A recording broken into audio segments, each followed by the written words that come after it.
कहते हैं कि धरती पर अगर कहीं स्वर्ग है तो वो है कश्मीर। खूबसूरत वादियाँ, बर्फ से ढकी चादरों की तरह पहाड़ों की चोटियाँ और श्रीनगर में गहरी डल झील यहाँ की खूबसूरती को बयां करती है। और जब भी कश्मीर की बात होती है तो आर्टिकल 370 और 35A की बात भी आती है और साथ ही जम्मू कश्मीर के महाराजा हरि सिंह का नाम भी जरूर आता है। यहाँ का इतिहास पुराने जमाने से ही बहुत गौरवशाली रहा है। आज हम अपने इस वीडियो में महाराजा हरि सिंह और कश्मीर के इतिहास की बात करेंगे। जम्मू कश्मीर भारत का अभिन्न अंग है। आजादी के बाद जम्मू कश्मीर भारत का हिस्सा बना, जिसके लिए एक इंसान को जिम्मेदार माना जाता है और वो है जम्मू कश्मीर के आखिरी राजा हरि सिंह। इन्होंने 26 अक्टूबर 1947 को एक ऐतिहासिक फैसला लिया, जिसके बाद कश्मीर भारत का हिस्सा बन गया। भारत और पाकिस्तान के बंटवारे के बाद ही कश्मीर दोनों देशों की दुश्मनी की वजह रहा। जम्मू कश्मीर भारत में अकेली ऐसी रियासत थी जहाँ पर जनसंख्या तो ज्यादातर मुसलमान थी, लेकिन वहाँ पर राजा हिंदू थे। अब बात करते हैं महाराजा हरि सिंह के वंश की। महाराजा हरि सिंह डोगरा वंश के थे। इस वंश के सबसे पहले राजा गुलाब सिंह थे और इन्हीं के पोते थे हरि सिंह। 21 सितंबर 1895 को हरि सिंह का जन्म जम्मू के अमर पैलेस में हुआ। इनके पिता महाराजा अमर सिंह थे। हरि सिंह ने 23 सितंबर 1925 को कश्मीर रियासत की राजगद्दी संभाली। हरि सिंह ने अपनी जिंदगी में 4 शादियाँ की और वर्तमान में वरिष्ठ कांग्रेस नेता और लेखक करण सिंह राजा हरि सिंह के बेटे हैं। 13 साल की उम्र में हरि सिंह अजमेर के मायो कॉलेज में पढ़ने के लिए चले गए और अगले ही साल उनके पिता अमर सिंह की मौत हो गई। इसके बाद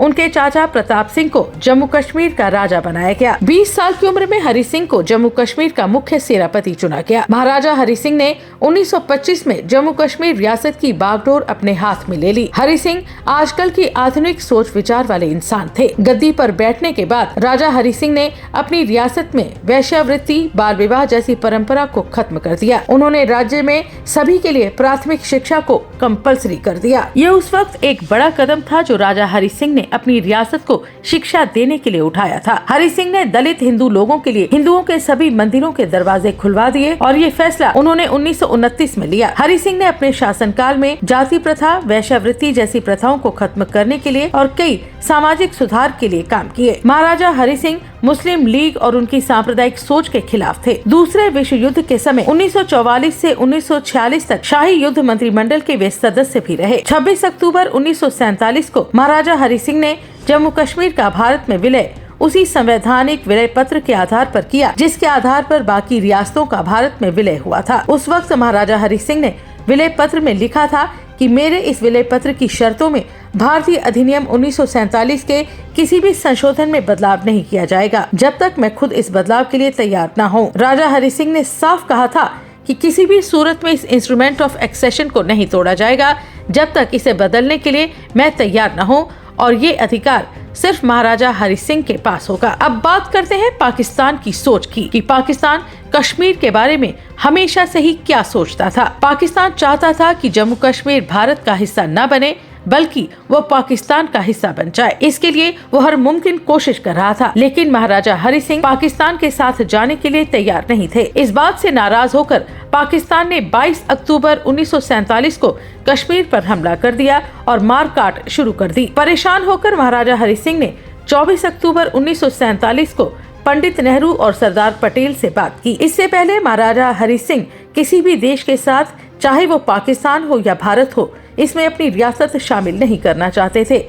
वो अपनी अलग ही रियासत रखना चाहते थे, मगर पाकिस्तान के हमले से परेशान होकर उन्होंने भारत के साथ आने का फैसला लिया और पंडित नेहरू और सरदार पटेल से मदद मांगी। पटेल और नेहरू ने इस शर्त के साथ मदद देने का वादा किया कि कश्मीर को भारत के साथ आना होगा और कश्मीर भारत के साथ शामिल हो गया। महाराजा हरि सिंह की विलय पत्र की शर्तों में आर्टिकल 370 और 35A भी शामिल किया गया था, जो भारत सरकार ने अब खत्म कर दिए हैं। महाराजा हरि सिंह ने अपनी जिंदगी के आखिरी पल जम्मू के अपने हरि निवास में बिताए। उनकी मौत 26 अप्रैल 1969 को मुंबई में हुई। उनकी ख्वाहिश के मुताबिक उनकी राख को जम्मू लाया गया और तवी नदी में बहा दिया गया। ये तो थी महाराजा हरि सिंह की कहानी। अब बात करते हैं भारतीय इतिहास में शामिल कश्मीर के इतिहास की और देखते हैं कि यहाँ पर डोगरा वंश के पहले किन किन राजवंशों ने शासन किया और यहाँ के सामाजिक, राजनीतिक और आर्थिक हालात में क्या क्या उतार चढ़ाव आए। इतिहास के लंबे समय तक मौर्यों और कुषाणों ने शासन किया। मशहूर इतिहासकार कल्हन की किताब राजतरंगिणी के मुताबिक सम्राट अशोक कश्मीर का प्रमुख शासक रहा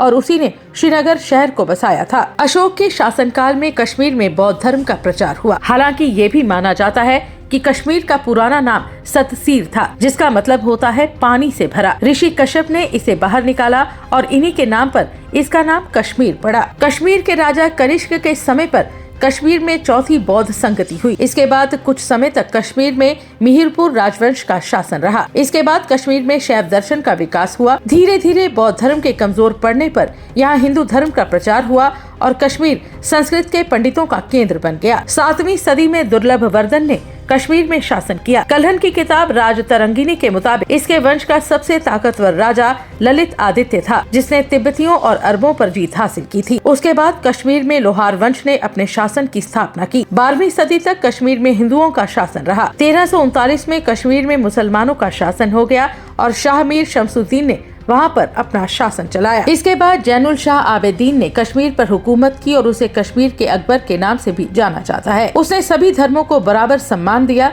यानी एक जैसा समझा, और उसके कारण कश्मीर घाटी में ज्यादातर लोग मुसलमान हो गए। 1586 में अकबर के शासनकाल में कश्मीर में मुगल शासन आया और लंबे समय तक कश्मीर मुगल शासन का हिस्सा रहा। 1772 में मुगल शासन कमजोर पड़ गया और बाद में अहमद शाह अब्दाली ने कश्मीर को जीत लिया। उसके बाद 1819 तक कश्मीर में अफगानों का शासन रहा। 1820 में कश्मीर पर महाराजा रणजीत सिंह का शासन हुआ। हालांकि 1840 में हुए लाहौर समझौते के तहत उस वक्त के भारत के गवर्नर जनरल लॉर्ड हार्डिंग ने कश्मीरी राज्यों के आसपास के पहाड़ी राज्यों का अधिकार महाराजा गुलाब सिंह को दे दिया। इसके अलावा सिखों के साम्राज्य पंचशाह से जुड़े कश्मीरी राज्यों को उन्हें बेच दिया। उस दौर में राजा गुलाब सिंह का राज्य लद्दाख और बलूचिस्तान था। राजा गुलाब सिंह का निधन 1857 में हुआ और उसके बाद उनके पुत्र महाराजा अमर सिंह कश्मीर के शासक बने। इसके बाद प्रताप सिंह शासक बने और उसके बाद 1925 में हरि सिंह कश्मीर के राजा बने। इस तरह आजादी के वक्त कश्मीर पर डोगरा वंश का शासन रहा और 26 अक्टूबर 1947 को